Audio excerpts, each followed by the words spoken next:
Celebrities everywhere. This is why you should care about 5 minutes of fame. What's up? I'm Jack. I'm Mason. And senior Ruby Schroeder is not only a climate activist, but she's also a student scientist. And she went to Costa Rica this summer for science-related reasons. We're going to go find out what those reasons are. See if we can get an interview with her. Tell me what went down with you in Costa Rica.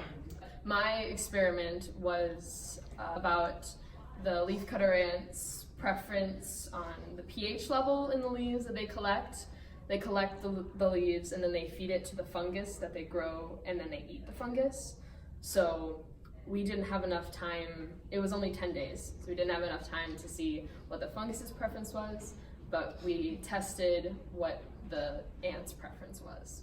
You went to the climate strike, didn't you, in Yes. Minneapolis? Tell me what that was about.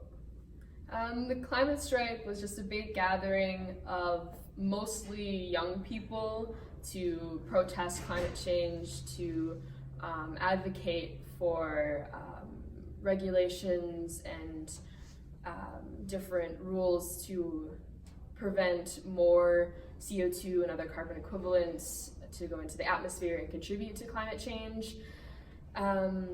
It was mostly students protesting for their future because we feel threatened by this impending, what feels like doom, because of the changing climate in our world. So that was us standing up and saying no. So we would skip class, people skipped work because it was a strike. We just all got together and heard some people speak.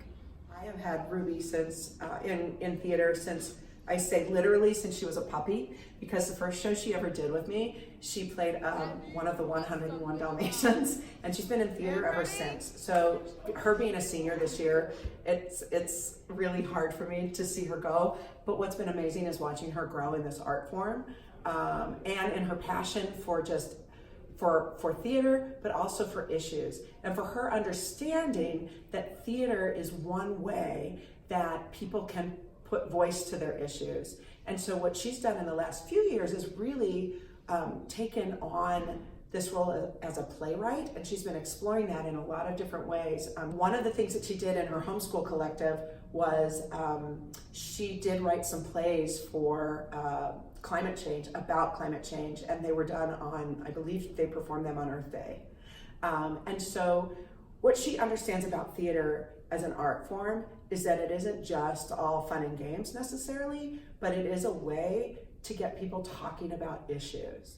What can we do as kids and students? What can we do to help with this issue?